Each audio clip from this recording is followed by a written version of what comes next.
Who would have thought the sports gods of the world decided to somehow accurately schedule a Thursday night football game to feature two teams who happen to be playing the World Series right now in the same week? Who would have thought that? Hello, I am Kat, and this is Subleaf. Welcome to week 9. Hello, I'm Subleaf. Pretty much. Let's roll that intro and get this week kicked off.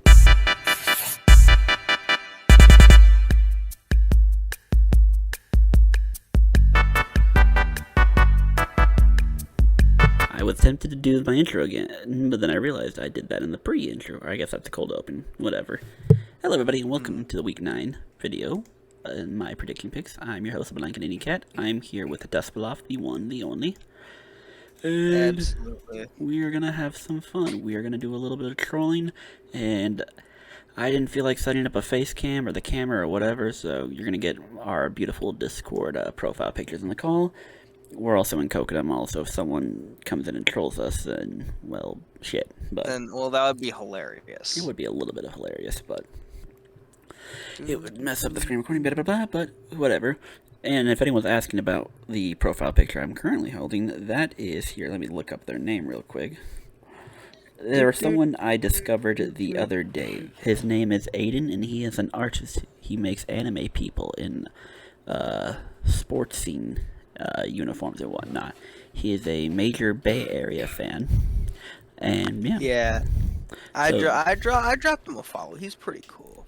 So if you can't tell, this is Kyoko Kirigiri from the Danganronpa series in a San Jose Shark hockey uniform. Oh, and I'm just Quagsire.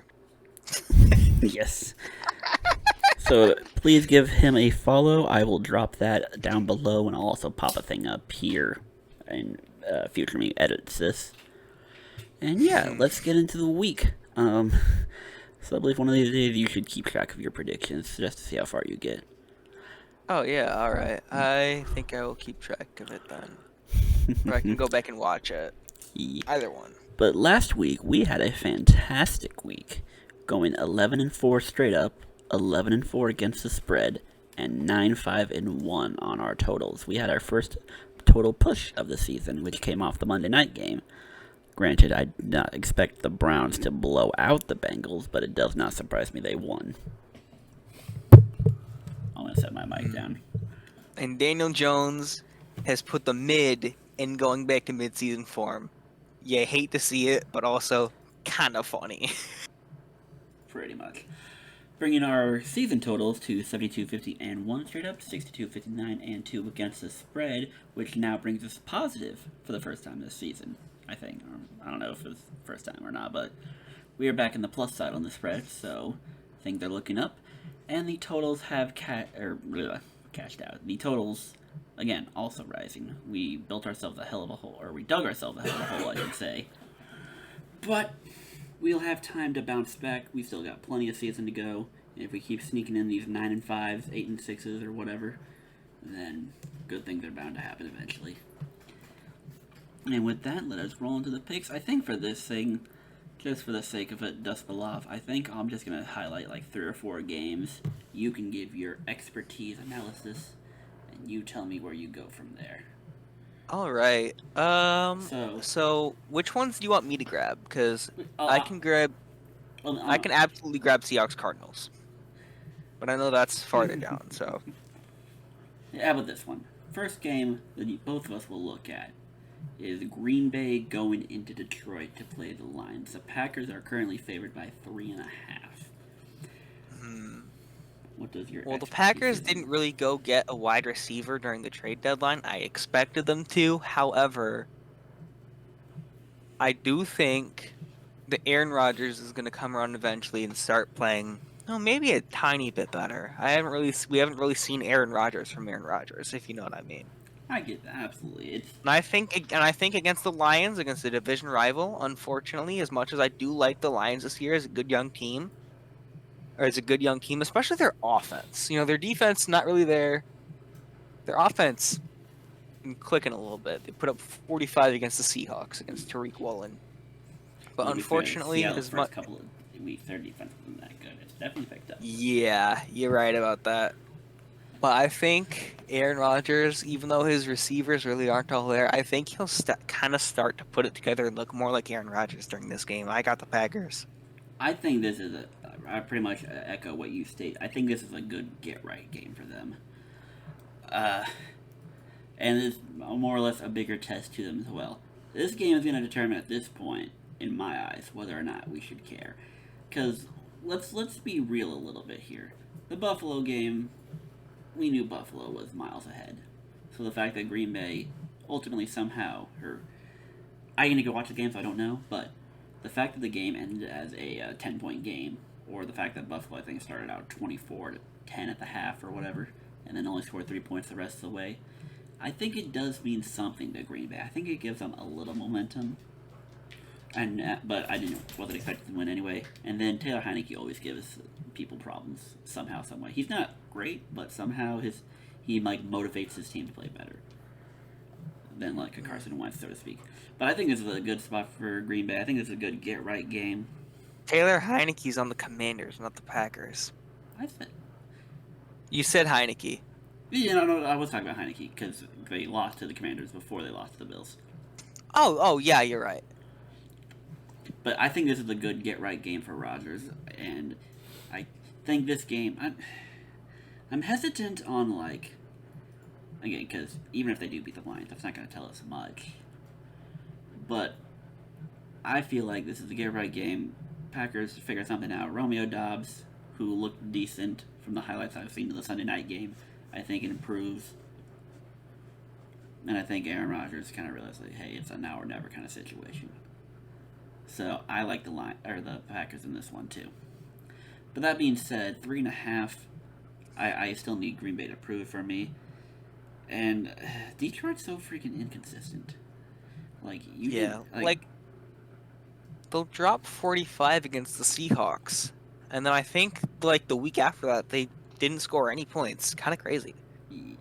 Yeah, no, week 5, they didn't score anything against the Patriots, which kind of wild. And fucking showing up in that Miami game out of nowhere. Yeah, it was kind of wild. I was definitely thinking Miami would have done a lot more than sneak out a 4-point win after what Lions scored on their first 4 or 5 possessions. I don't know. I figured Detroit would have done, or Miami would have been. I don't know. But I think, not to say that Miami is any better or worse than Green Bay, but I do think Green Bay gets right here. But with that being said, I still need them to prove it to me. I will take Detroit plus 3.5 here, just so I can hedge my bets here a little bit, so to speak. All right, game 2 for the Oregonian Pride. Oregon Duck versus Oregon Duck. We got the Chargers going to Atlanta to play the Falcons. I think the Chargers win this, no question. No question. Yeah, actually, hold on a second. It is because you do have Mariota, who's been playing a lot better. Is it fair to say? What was it? Last week they beat the Falcon. The Panthers beat the Falcons beat the Panthers. Jesus Christ, I am having a skill issue.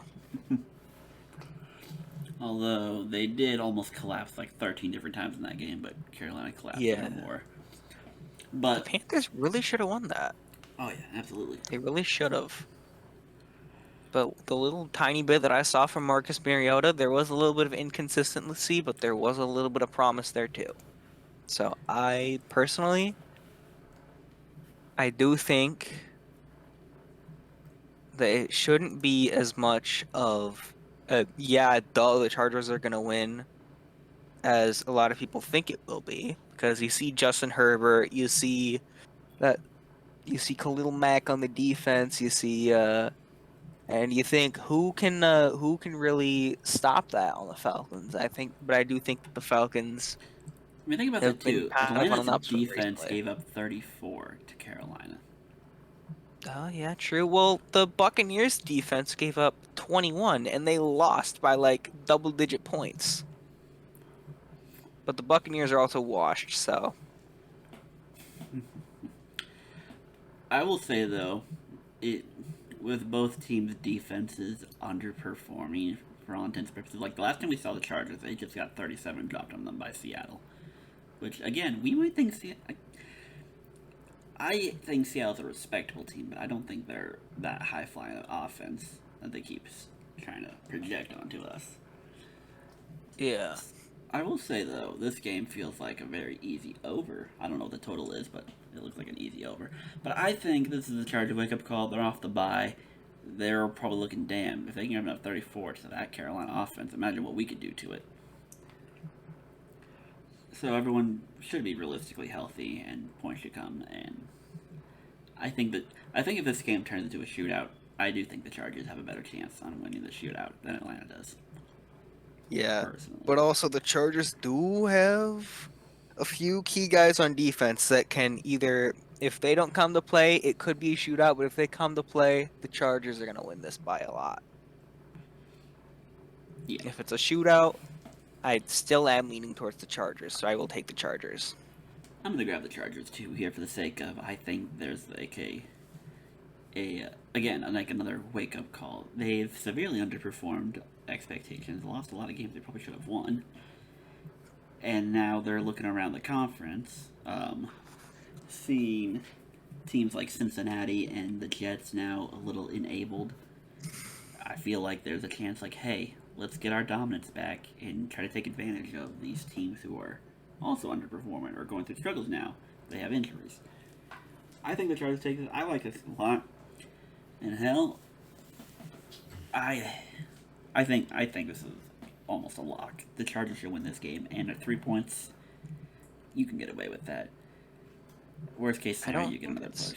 As much of a lock as it should be, but I do think that, I do got the Chargers.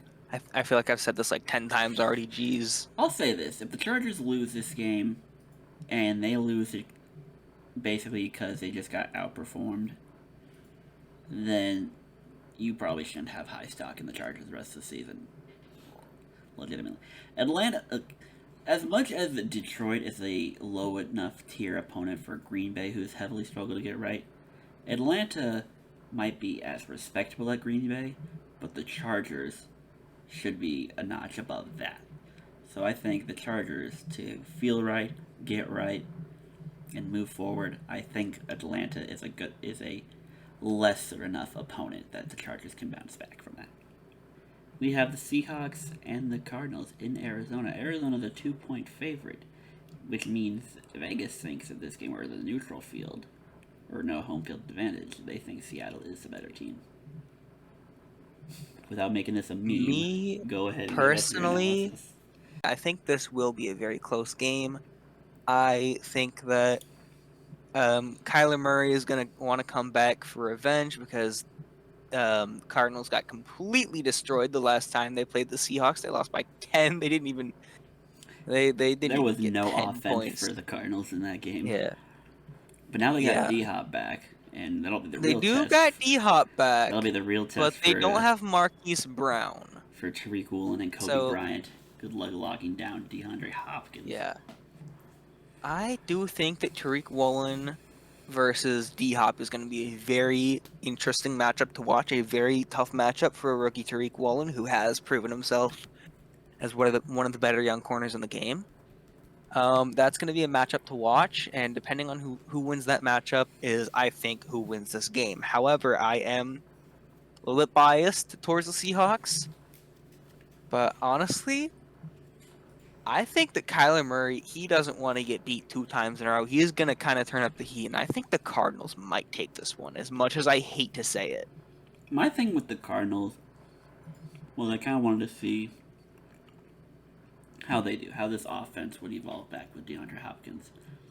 And over the 2 weeks he's been there, you had that Thursday night game against New Orleans, where it was kind of rough sledding at first, but thanks to Dalton throwing 2 pick sixes back-to-back, Arizona kind of just cruised the rest of the way in that second half. So the final score is kind of less... the final score of that game didn't really tell the story, because that game was more of Andy Dalton threw it away. And then Minnesota, part of me was thinking Arizona, if they are legit, could probably usurp Minnesota here, because I'm still having a hard time believing in Minnesota myself. Minnesota did just get T.J. Hawkinson, though. They are going to be a lot more scary of a team. But it seemed like Arizona, every time they got closer, Minnesota just kind of pushed them down. Like, no, you're not there. You're not that guy. Kind of vibe. So to me, it's kind of like, Can Arizona put up points? Sure. But can they stop anyone? Can they deliver when it's crunch time? And I lost a little faith in that. And seeing what Seattle did to the Chargers, like, yes, the Chargers are disappointing, but seeing what they did, and then seeing them win basically a hard-fought game, because let's be real, the Seahawks-Giants game, that was close, like, the whole damn way, and the Giants' special teams are the reason Seattle won. But I'm seeing Seattle win in a multitude of ways. I'm seeing Seattle improve. I'm seeing them get more confident, more better. And Geno Smith, all joking aside, I think is a dark horse MVP candidate at this rate. Hey, let's go. And legitimate. I'll say this. If the Seahawks finish with a better record than the Giants, I think Pete Carroll should get some Coach of the Year consideration over Brian Dable. Even if they both make the playoffs. If Carroll wins that division, I think it is going to be a very scary division to win now, just because 49ers have Christian McCaffrey, and that's a bit terrifying. Mm-hmm. I'll do one more with you. We'll do the Monday night game. The Ravens are going to New Orleans to play the Saints. Ravens are coming off a Thursday game. They're favored by 2.5. All right. Which, if I'm to be honest, I gotta say, I was not expecting the Saints to shut out the Raiders. Did I expect them to win? Yeah. But I was not expecting them to shut them out. The Raiders have been a bit disappointing. I was really high on the Raiders going into the season. Obviously, I had a lot of the Raiders fantasy players on my team last year. I had Josh Jacobs. I had Hunter Renfrow. I think I had Darren Waller as well. But they haven't really lived up to expectations, unfortunately. They've beat the Broncos and they beat the Texans, which are two low-tier teams right now. And you go out and you put them against the Jaguars, who they've had their ups, they've had their downs, and who personally, Trevor Lawrence, I think he has the ceiling to be that guy, but he's kind of shown it in some cases, but not really. And me personally, I think if Trevor Lawrence can go out there and he can go, like, prove that he's the guy, like, there's a reason that he was drafted number 1 overall, and he can go out there and prove those reasons, I think the Jaguars are going to win this by quite a lot. But if he doesn't pull through, they did just trade James Robinson, so they have...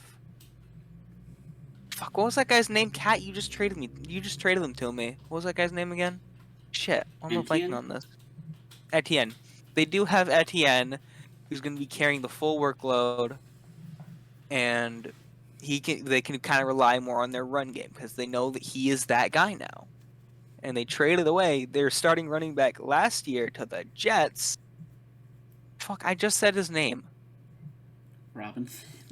Robinson, yeah. Okay, I'm kind of stupid. I kind of have mental skill issues every now and then. Well, like, now that they know that he's that guy, they can confidently rely on him. But if they can't have Trevor Lawrence come through and be the number 1 pick that they were expecting, it's going to be a lot closer. But I will confidently go with the Jags here. Fair. I think if the Jags were to have a get right, it would have been against Denver. It would have been that London game. Jacksonville seemed to thrive in Denver, and they were doing pretty well for the majority of that game. But that fourth quarter, they just kind of let Russ walk down the field.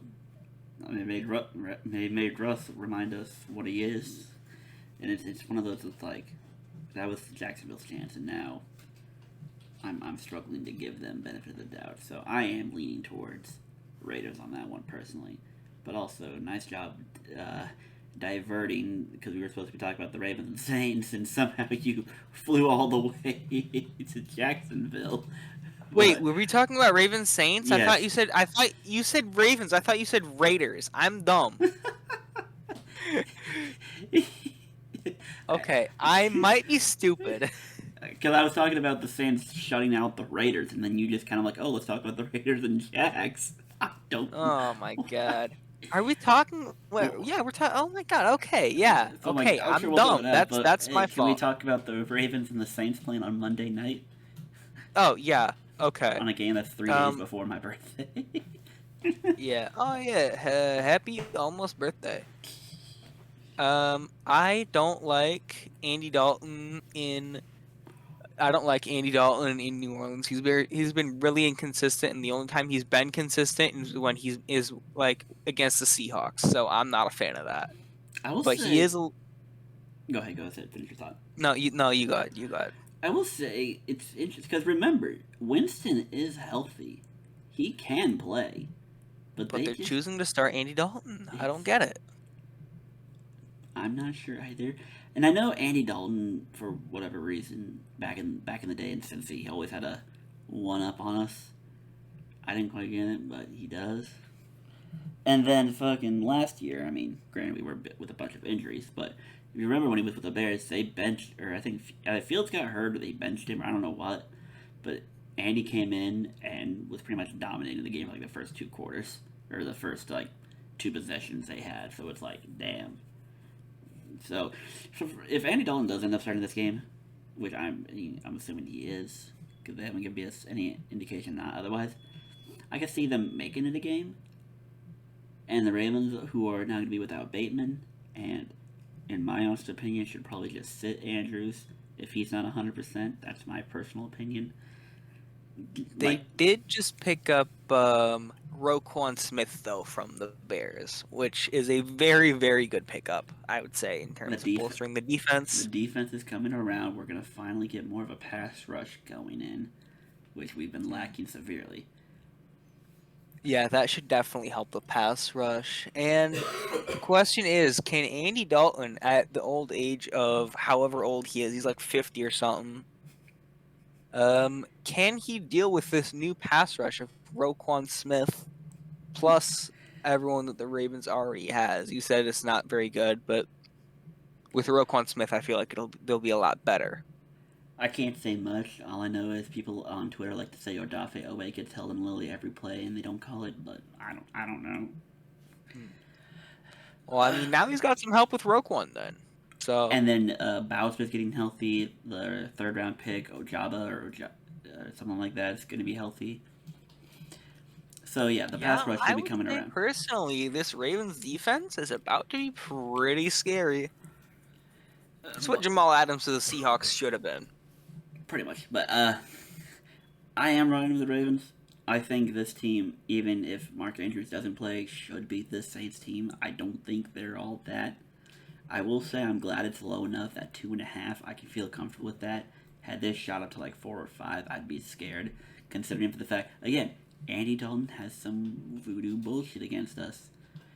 We can beat him a decent amount of times, but games are a lot closer, and he does steal some from us. Yeah, that is true. I do think that. Yeah, I'm gonna go Ravens. But I will lean Ravens, and I do think, legitimately, they should rest Andrews. If Andrews is like at 50 or 60%, rest him. We have a bye week after this. Get everyone healthy.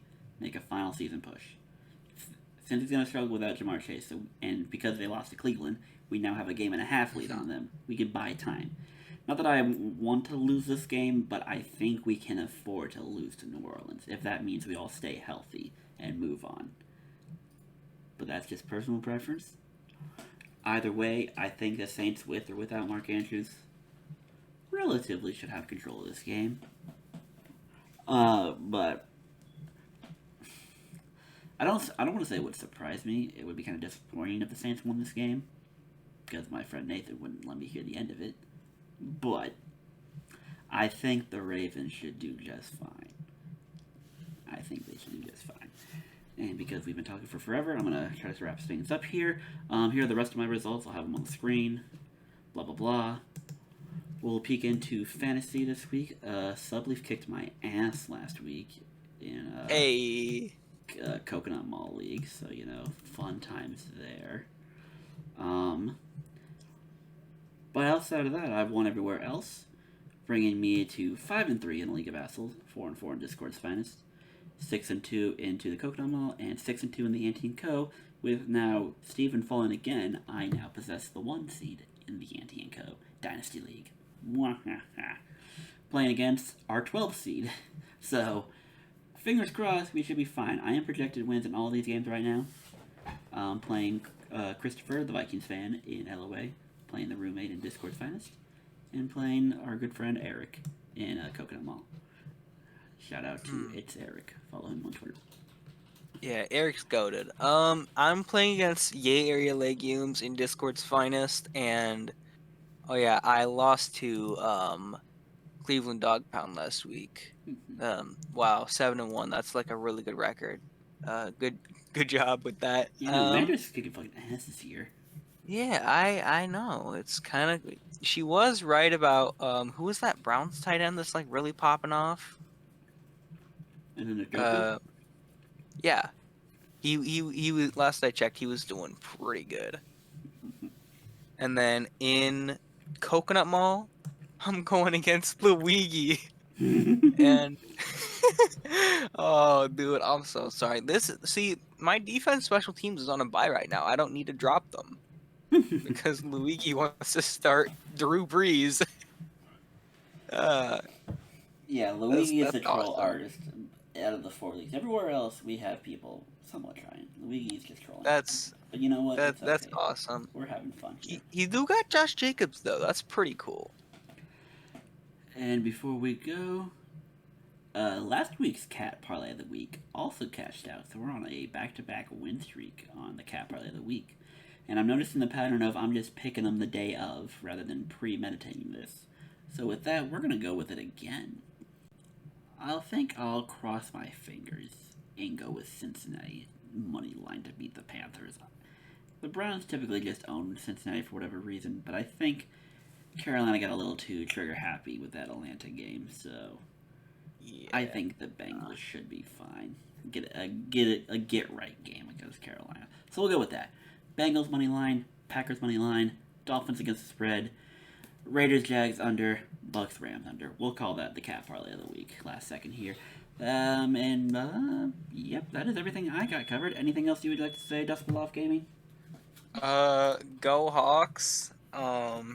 Geno Smith. Geno Smith better than Tom Brady all time. And the Blazers are on their way to becoming 81-1, 80-2 if they lose tonight. God, I know this isn't basketball, but hey, Shaden Sharp looking good out there. Just saying. I can't wait for the Ravens Seahawks Super Bowl. And with that, we'll catch you all next week. Choose peace, accept love, have big trust, subscribe to Subleaf, subscribe to me. Follow the Asian person. Description down below. Bye. All right. Peace out, y'all. Go Hawks.